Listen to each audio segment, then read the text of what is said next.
샬롬. 3월 22일 수요일 아까베로 함께 하시는 모든 성도님들을 주님의 이름으로 사랑하고 환영합니다. 오늘 함께 나누실 하나님의 말씀 마태복음 23장 1절에서 12절까지의 말씀입니다.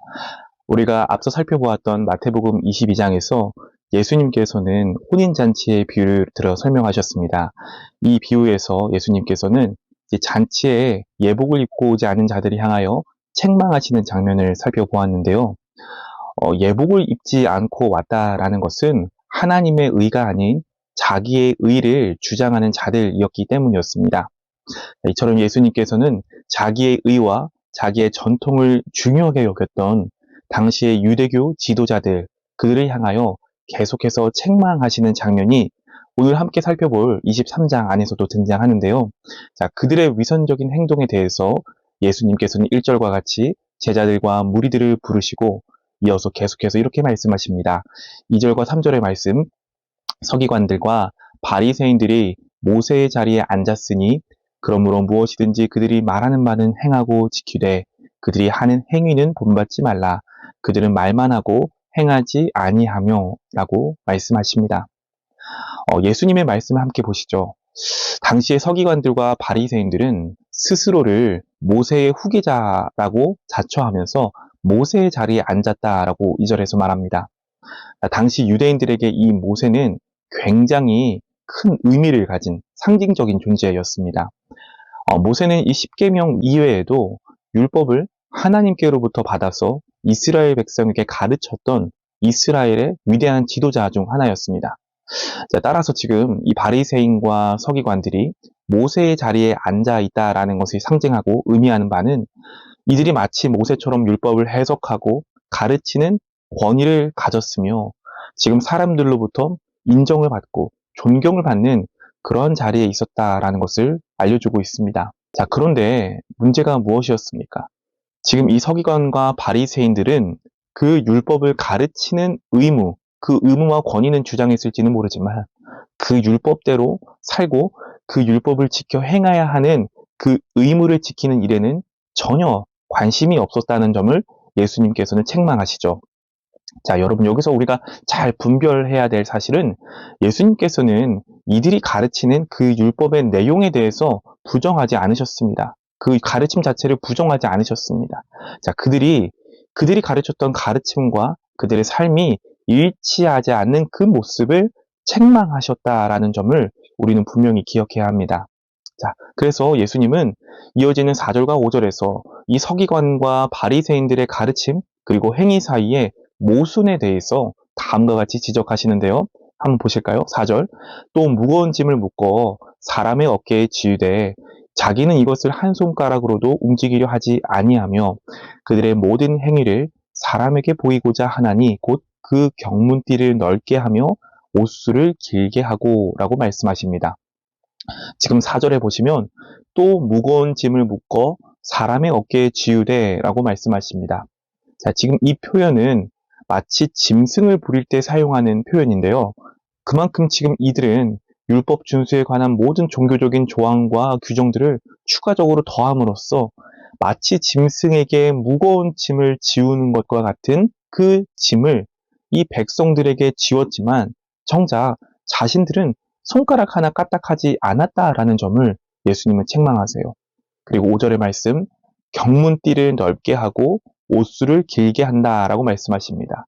여기서 말하는 경문, 테필린이란 유대인들이 기도할 때 이 팔목과 이마에 매달았던 아주 작은 가죽 상자를 말합니다. 이 상자 안에는 율법의 어떤 특정한 성구들이 기록되어 있는 양피지가 담겨 있었습니다. 자, 그래서 예로부터 정통 유대인들은 이 손과 이마에 하나님의 율법, 그 말씀을 매라는 그 하나님의 명령을 아주 문자적으로 해석하여서 실제로 이 팔목과 이마에 이 경문을 메고 다녔다라고 합니다. 구글에 검색만 해봐도 이 이미지가 등장을 하는데요. 예수님 당시의 바리새인과 서기관들은 자신들이 그래서 남들보다 더욱 경건한 자이고 자신은 더 신령한 자임을 나타내고 드러내기 위하여서 이 경문을 더 크게 만들었던 것입니다. 또 이어지는 5절에 옷술을 길게 했다라는 말이 나오는데요. 여기서 옷술, 치치트란 역시 모세의 율법에 규정된 대로 겉옷의 내 모서리에 매단 수를 가리키는 말입니다. 자, 이것은 하나님의 계명을 기억하고 실천하기 위하였던 하나의 상징이었습니다. 자, 그런데 지금 이 서기관과 바리새인들은 가능하면 되도록 이것들을 크게 만들고 길게 늘어뜨려서 자신의 거룩함과 자신의 경건함을 모든 사람들 앞에서 드러내고 과시할 목적으로 사용했다라는 것이죠. 서기관과 바리새인들의 이런 의도를 예수님께서는 아주 잘 아셨습니다. 그리고 이들의 행동에 대해서 다음과 같이 평가하셨습니다. 5절의 첫 부분에 그들의 모든 행위를 사람에게 보이고자 하나니라고 말씀하십니다. 맞습니다. 이들이 그렇게 행동하는 그 마음의 출발점, 마음의 동기는 하나님을 사랑하는 마음에서 출발하지 않았음을 보게 됩니다. 이들의 행동의 동기와 이들의 출발점은 사람에게 드러내고 사람에게 보이고자 하는 그 목적에서 출발하였습니다. 그래서 그것을 가지고 내가 다른 사람들이 나를 볼 때에 내가 얼마나 경건한 자이고 내가 얼마나 거룩한 자임을 드러내고 과시하고 자랑하며 사람에게 인정을 받으려는 그 동기에서 출발했다라는 것이죠. 사람에게 보이기 원하는 그 마음의 동기는 결국 다음과 같은 행동의 결과를 낳게 되었습니다. 6절과 7절의 말씀, 잔치의 윗자리와 회당의 높은 자리와 시장에서 문안받는 것과 사람에게 랍비라 칭함을 받는 것을 좋아하느니라 라고 말씀하십니다. 7절에 등장하는 이 랍비라는 표현은 이것을 직역하면 나의 선생, 나의 주인이라는 뜻입니다. 유대 사회에서 율법에 능통한 스승을 가리킬 때에 사용됐던 단어가 바로 이 랍비라는 표현입니다. 자, 이처럼 지금 서기관과 바리새인들은 모세의 자리에 앉아서 율법을 가르침과 동시에 이 자신들이 가르친 대로 살아야 함에도 불구하고 결국 이들의 마음의 동기는 사람의 이목을 끌고 높은 자리에 앉기를 원했고 랍비라 부름 받기를 원하여 사람들의 인정을 받는 데에 국한되었음을 우리는 보게 됩니다. 예수님은 이들의 위선적인 태도에 대해서 아주 단호하게 꾸짖으시며 경계할 것을 다음같이 세 가지로 경계하고 계십니다. 8절에 보시면 첫째로 너희는 랍비라 칭함 받지 말라라고 경계하십니다. 왜냐하면 랍비라 인정받기를 좋아하면서 높아지려고 하지 말고 서로 형제로 지내라라고 말씀하십니다. 이어지는 9절에 보시면 두 번째로 땅에 있는 자를 아버지라 부르지 말라라고 말씀하십니다. 이 말의 의미는 육신의 아버지를 부정하라라는 그런 말씀이 아닙니다. 공동체 안에서 어떤 한 사람에게 절대적인 권위를 부여하지 말라라는 말씀이십니다. 10절에 보시면 지도자라 칭함을 받지 말라라고 마지막으로 경고하십니다. 자, 왜냐하면 우리의 지도자는 한 분인 곧 그리스도시기 때문이다 라고 말씀하십니다. 자, 그러면서 마지막 부분에 이제 예수님께서는 하나님의 나라가 어떤 곳인지 그 역설의 나라에 대해서 다음과 같이 말씀하십니다. 11절과 12절의 말씀입니다. 너희 중에 큰 자는 너희를 섬기는 자가 되어야 하리니 누구든지 자기를 높이는 자는 낮아지고 누구든지 자기를 낮추는 자는 높아지리라. 아멘. 지금 아까베로 함께하고 계신 우리 모든 성도님들, 이 시간 우리 주님의 말씀에 비추어서 우리 자신의 영적인 상태를 돌아보기를 원합니다. 우리가 신앙생활을 하고 말씀을 묵상하고 주님의 몸된 교회를 섬기는 그 마음의 동기, 마음의 출발점은 과연 어디에서부터 시작되었습니까? 혹시라도 오늘 말씀에 등장하고 있는 이 서기관과 바리새인들과 같이 그 마음의 동기, 행동이 모든 사람들에게 보이고자, 그래서 나의 경건함과 거룩함을 뽐내고자 하는 그 동기에서 출발하고 있지는 않으신가요? 자, 그래서 하나님의 인정을 구하기보다 사람의 인정을 구하고 내가 얼마나 경건한 사람인지, 내가 얼마나 거룩하고 헌신적인 사람인지를 드러내려는데 그 목적이 있었다라면 오늘 이 주님의 말씀을 듣고 돌이키는 은혜가 여러분에게 함께 하시기를 축복합니다. 사실 우리가 매일같이 경험하는 이 세상은 내가 얼마나 대단한 사람인지를 드러내는데 익숙한 곳입니다. 그래서 손해보기를 싫어하는 곳이죠. 낮아지면 손해본다라고 여깁니다. 낮아지면 미련한 것이고, 낮아지면 어리석고, 낮아지면 창피한 일로 여깁니다. 부모 세대들이 자녀들에게 무엇을 가르칩니까? 어떻게 해서든지 남들보다 더 높은 위치에 올라가야 되고, 더 많이 가져야 되고, 더 많은 능력을 키워야 된다라고 가르칩니다. 왜냐하면 내 자녀가 낮아지는 것, 남들보다 못하는 것은 수치이고 창피한 일이기 때문입니다. 자, 그러나 예수님께서 가져오신 하나님의 나라는 전혀 다른 곳입니다. 하나님의 나라에서는 예수님 오늘 말씀하신 것처럼 큰 자는 섬기는 자라고 말씀하셨습니다.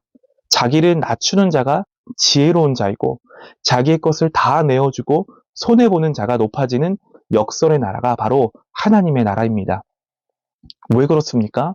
바로 하나님 나라의 왕이신, 통치권자이신 우리 주님께서 이러한 삶을 먼저 살아내셨기 때문입니다. 그리고 이제 제자된 저와 여러분에게 그 길로, 그 자리로 초대하고 계시기 때문이죠.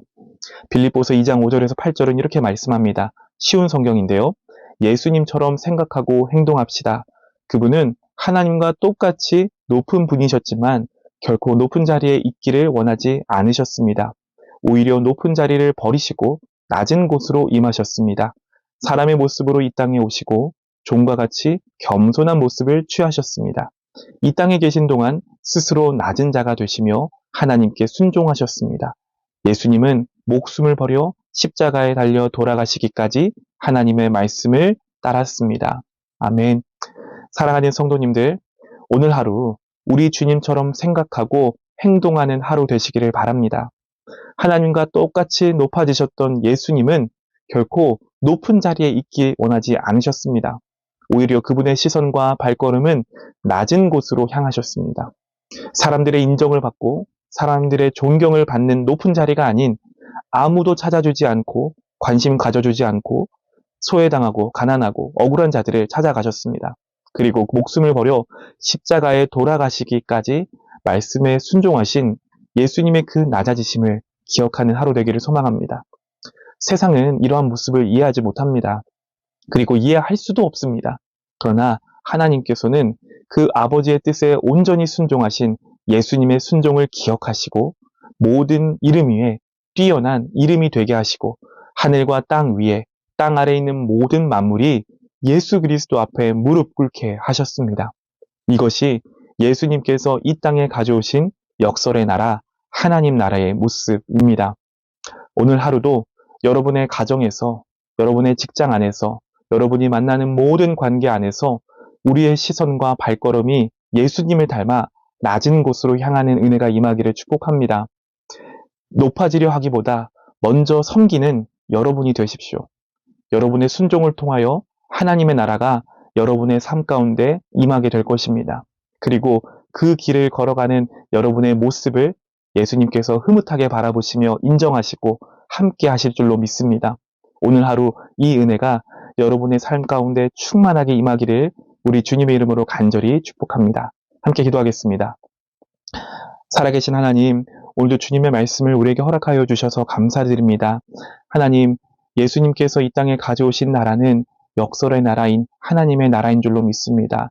하나님, 자기를 높아지려 하는 자는 낮아지는 곳, 자기를 낮추는 자가 높아지는 곳이 하나님의 나라인 줄로 믿습니다.